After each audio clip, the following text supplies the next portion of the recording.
बोला कि कांग्रेस जी नमस्कार। की सरकार हिमाचल में बनी है, वो सिर्फ हिमाचल की जनता ने आशीर्वाद दिया, पर भाजपा वालों को जो की रास नहीं आ रही है।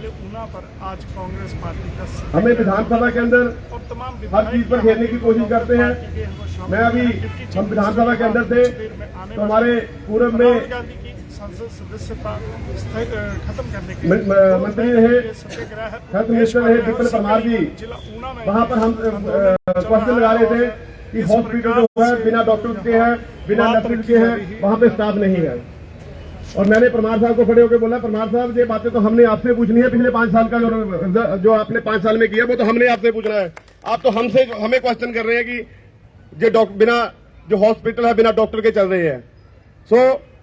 बात ये बड़े भाई भुट्टो जी ने कहा कि झूठ बोलने की पीएचडी इनके पास है, हर बात के ऊपर बात रखने की इनको आदत है। मैं एक छोटी सी बात बताता हूं कि इनको कोई भी बात बोले मानने के लिए तैयार ही नहीं होते, इनको शिक्षा ऐसी दी जाती है। एक बार क्या हुआ कि एक छोटा बच्चा था, वो स्कूल में गया, उसने स्कूल में किसी ने शर्त लगा ली कि अपने साथी सहपाठी के साथ शर्त लगाई। उन्होंने बोला कि बकरी के थन कितने होते हैं, और एक लड़के ने बोल दिया कि बकरी के 4 थन होते हैं। उसने बोला नहीं 2 थन होते हैं। यार ऐसा नहीं हो सकता, कह रहा शर्त लगी। उसने शर्त लगा ली, शर्त लगी 100 रुपए की शर्त लगी। वो बच्चा शाम को अपने घर आया, उसने अपनी मम्मी को बोला कि मम्मी बकरी के थन कितने होते हैं। उन्होंने बोला बेटा 2 होते हैं। तो कह रहा मैंने तो शर्त लगाई कि 100 रुपए की शर्त लगाई थी। तो उसने माँ ने बोला बेटा तू तो शर्त हार गया। बेटा बोलता मैं शर्त नहीं हारता है। कह रहे क्यों? कहने मैं मनना ही नहीं भी 2 4 होंगे। मैं बोलना होंगे, मैं मनना नहीं कि 2 होंगे ही 4 है। मैं मनूंगा ता ही हारूंगा ना। तो ये बीजेपी भी हारते कि मनते ही नहीं है इन्होंने। बाकी बड़ी बात है कि हमने जो काम करना है अपने तरीके से, कांग्रेस पार्टी के कार्यकर्ताओं ने इनको दिखा दिया है कि जो भाजपा की गलत नीतियां थी, इसी वजह से आज ये बोलते थे रिवाज बदलेंगे, रिवाज बदलते बदलते खुद बदल गए। आज विपक्ष में बैठे हैं, वो चीज इनसे बर्दाश्त नहीं हो रही और आज हमारे ऊपर टीका टिप्पणी कर रहे हैं, कांग्रेस पार्टी के ऊपर टीका टिप्पणी कर रहे हैं। पर जैसे भुट्टो जी ने बोला कि इनको विश्वास अभी भी नहीं हो रहा कि यहाँ पर 40 सीटें जो कांग्रेस पार्टी ने जीती है और सरकार बनी है, और ये 5 साल सरकार जो है इनको जो विकास के कार्य को आगे गति देगी। मैं भी धन्यवाद करता हूँ अपनी चिंतपूर्णी विधानसभा की जनता का, जिन्होंने मुझे एक आम प्रवास से, गरीब प्रवास से निकले हुए बेटे को आशीर्वाद दे करके यहाँ पर विधानसभा पहुंचाया। और आपको तो खैर सब पता है कि मेरे ऊपर कैसे कैसे लांछन लगाए, कैसे कैसी बातें बनाई, और मेरे ऊपर तो वो इल्जाम लगाए जो कभी मैंने सोचे भी नहीं थे। पर मैं धन्यवाद करता हूँ उनका, जिन्होंने मेरे ऊपर ऐसी टिकट टिप्पणी की। पर जनता ने बता दिया है कि जो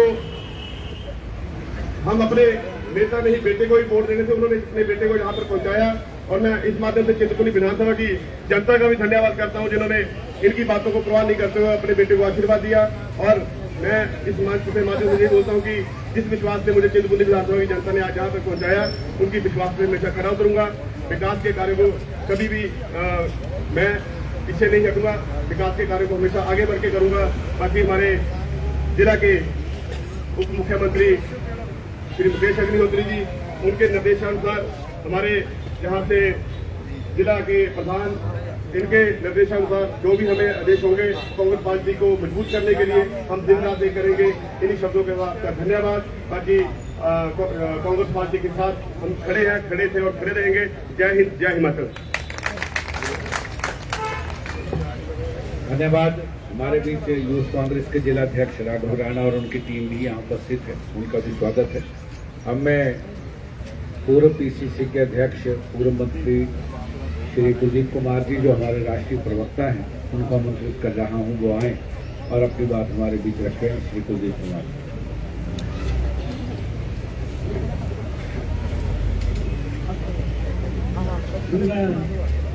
जिला के कांग्रेस के अध्यक्ष रणवीर राणा जी, यहाँ आते हुए फ्लैट के विधायक वीरेंद्र भुट्टो जी, चिंतपूर्णी के माननीय विधायक डब्ल्यू जी, यहाँ बैठे हुए तमाम जो फ्रंटल ऑर्गेनाइजेशन है उनके पदाधिकारी, बहुत सारे यहाँ पर बैठे हुए कांग्रेस के सम्मानित मेरे कार्यकर्ता, सबसे पहले चुनावों के कांग्रेस पार्टी ने सरकार बनाई, चुनावों के बाद ये मेरी यहाँ पर जिला कांग्रेस की पहली मीटिंग है, तो इसमें मैं आपको सबको बधाई देता हूँ कि ऊना जिला को जो मान सम्मान मिला है डिप्टी चीफ मिनिस्टर के रूप में, मुकेश अग्निहोत्री के रूप में, उससे हमारे जिला का मान सम्मान बढ़ा है और ये इतिहास के पन्नों में लिखा जाएगा क्योंकि मुकेश अग्निहोत्री ने नया एक रिकॉर्ड हमारे ऊना जिला के लिए उपलब्धि लेके आए हैं। दूसरा, मैं बधाई देता हूँ देवेंद्र भुट्टो जी को, जिन्होंने की, और कुटलैड की जनता को, जिन्होंने के 32 साल का जो सूखा था वो जो है खत्म किया है। इन सबको मेरी तरफ से बधाई। आज राणा रणजीत जी ने हाई कमांड के निर्देश पर, प्रदेश हाई कमांड के निर्देश पर ये सत्याग्रह की मीटिंग बुलाई है सारे जिला की। आज जो मकसद है वो आपको सामने सबको पता है। मेरे पूर्व वक्ताओं ने काफी कुछ कह दिया है, लेकिन मैं चंद कुछ बातें कहूंगा। कुछ लोग यहाँ पर जो कह रहे थे कि 2014 से जो सरकार यहाँ पर केंद्र में बैठी है, उन्होंने जो नीतियां बनाई बहुत सारी गलत नीतियां, जनता को प्रताड़ित करने की नीतियां थी। लेकिन मैं ये कहूंगा कि ये हमारी ऊपर केंद्र की सरकार, मोदी सरकार, ये जो बैठी है 2014 से, इन्होंने 2014 से इनकी मानसिकता जो थी वो तानाशाही मानसिकता रही है और 2014 से लेकर इन्होंने एक किस्म का अघोषित जो है इमरजेंसी लगा के रखी थी और अघोषित इमरजेंसी में जो भी उनके खिलाफ बोलता था उसको ईडी सीबीआई के घर से मैं मेरे विधायक गणेश प्रभाव जी का नाम भूल गया, तो मैं इनका आदर करता हूँ। तो जब भी कोई विरोध की आवाज उठती थी उनको सीबीआई ईडी के माध्यम से दबाया जाता था और इन 9 सालों में अब आके उनका असली चेहरा जो है सामने आ गया है और असली चेहरे में उन्होंने हदें पार कर दी है। अब सिर से पानी गुजर चुका है। आपने जो ये घटनाक्रम देखा है, राहुल गांधी के ऊपर जो प्रहार हुआ है, वो ये ठीक है, यहाँ कह रहे थे कि जो जुडिशरी है उसका सम्मान करते हैं, कांग्रेस पार्टी जुडिशरी का सम्मान करती है, लेकिन जिस हड़बड़ी से ये कांड हुआ है मुझे हैरानी है, सब देश हैरान है कि एक डेफेमेशन केस में जो और भी कई सजा हो सकती थी, चाहे महीने सजा हो सकती थी, लेकिन जो 2 साल की सजा की है वो जानबूझकर सजा हुई है, क्योंकि 2 साल से अगर एक दिन भी कम होता तो राहुल जी की सदस्यता रद्द नहीं होती। और दूसरे, जब फैसला जिस दिन होता है उस दिन राहुल जी को 5 बजे जो अदालत का फैसला मिलता है और कुदरती जब राहुल जी को 5 बजे मिला तो दूसरे को भी 5 बजे मिला होगा।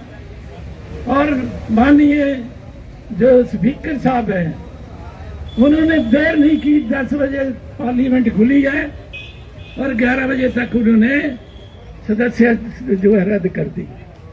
ये जो हड़बड़ी है ये दर्शाती है कि सरकार राहुल गांधी से घबराई हुई है, क्योंकि जो भारत जोड़ो अभियान था, भारत जोड़ो यात्रा थी, 4000 किलोमीटर राहुल जी ने जो 4.5 महीने की है, उसमें जनता को जो समर्थन मिला है, देश की जनता ने जो राहुल जी को हुंकार भरी है, उससे मोदी जी भी घबराए हुए हैं, उनकी भाजपा भी सारी घबराई हुई है। उसके लिए सत्ता जो है, बड़े सत्ता लोभी हैं।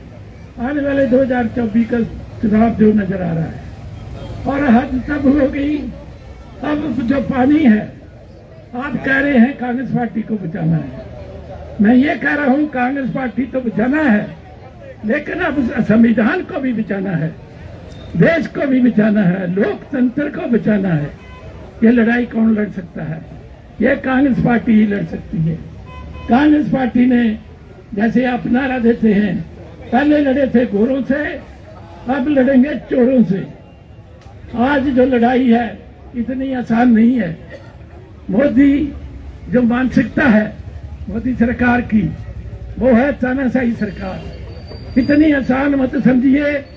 आने वाले दिनों में कांग्रेस पार्टी को, हर कार्यकर्ता को, बच्चे बच्चे को स्ट्रगल के लिए तैयार रहना पड़ेगा, और यहाँ तक भी जेल भरो आंदोलन में भी जेल भरने के लिए भी तैयार रहना पड़ेगा। नहीं तो इतनी आसान भारतीय जनता पार्टी की लड़ाई नहीं है। और मैं यही कहना चाहता हूं कि आने वाले दिनों में ये लड़ाई गंभीर होती जाएगी, और सड़कों के उतरना तो है, लेकिन जेल में भी जाने के लिए तैयार हो जाएं।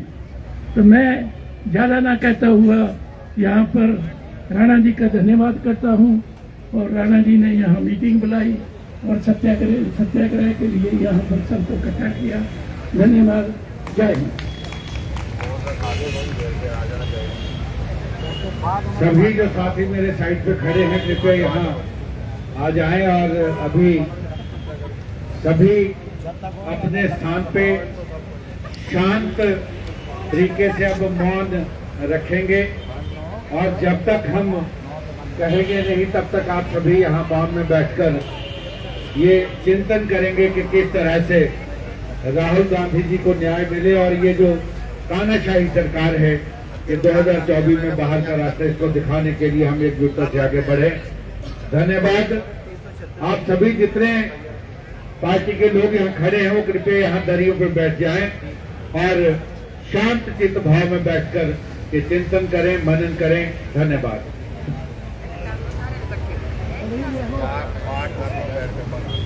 हाँ